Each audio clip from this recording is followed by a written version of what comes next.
But చెప్పండి, మీరు growing up అలాగే రాజకీయాల్లోకి వచ్చిన తర్వాత కూడా ఎంతోమంది విమెన్ లీడర్స్ని చూసుంటారు. ఇందిరాగాంధీ గారి దగ్గర నుంచి Sonia Gandhi, Jayalalithaa, Kanimozhi, so many. What did you learn and unlearn from them if I have to ask? అంటే it is a general question that I'm asking. మీరు ప్రతి ఒక్కళ్ళ గురించి చెప్పక్కర్లేదు, but on the whole if you observe. అంటే నేను జనరల్గా మా ఇంట్లో మా నాన్నగారిని చూసుకుంటూ పెరిగానండి. How do you think like a leader అన్నది నేను వారి దగ్గరే నేర్చుకున్నాను. సరే, ఆయన దగ్గర నేర్చుకున్నాను కాబట్టి ఆయనతోని నాకు ఆ థాట్ ప్రాసెస్, ఆ క్లారిటీ వచ్చింది కాబట్టి ఇవాళ ఆయన్ని కూడా నేను వ్యతిరేకించగలుగుతున్నాను.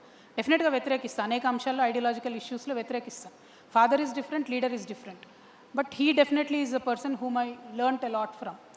తర్వాత ఇందిరాగాంధీ గారు పుట్టినప్పటి నుంచి, చిన్నప్పటి నుంచి కూడా అందరం చూస్తూ పెరిగాం.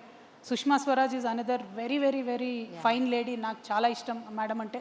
సరే, ఆవిడ బీజేపీ పార్టీ ఐడియాలజీ నాకు డిఎన్ఏ సరిపోదు, కానీ as a personality she's crazy. I mean she's amazing.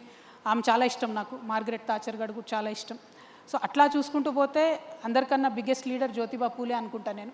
ఎందుకంటే ఆయన బాగుపడడమే కాదు, నాతో పాటు నా భార్య బాగుండాలి, నా భార్య కూడా 10 మందికి చదువు చెప్పాలి అని ఆ టైంలో అందరినీ, సమాజాన్ని ఎదిరించి ఒక రిఫార్మిస్ట్ లాగా ముందుకొచ్చాడు. తెలంగాణలో అనేక మంది లీడర్స్ ఉన్నారు.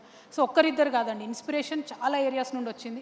చాక లైలమ్మ గారి దగ్గర కావచ్చు, కుమరం భీమ్ గారి దగ్గర కావచ్చు. సో ఈ గడ్డ ఇచ్చిన ఇన్స్పిరేషన్ కూడా మామూలుది కాదు. కాకపోతే ఎంత ఇన్స్పిరేషన్ ఉన్నా కూడా అది యాక్షన్లోకి రానప్పుడు you will never become a leader. So నేను స్వయంగా కష్టపడితే తప్పితే, నేను స్వయంగా సమస్యలను దగ్గరికి వెళ్ళి చూస్తే తప్పితే, ప్రజల మధ్యలో ఉంటే తప్పితే అర్థం కాదు. కాబట్టి జనం బాట లాంటి కార్యక్రమాలు తీసుకోవడం కావచ్చు, బతుకమ్మ లాంటి కార్యక్రమాలు తీసుకొని ఆడబిడ్డల దగ్గరికి వెళ్ళడం కావచ్చు. సో అది వేరు. అంటే learning is different, experiencing it for your self is different.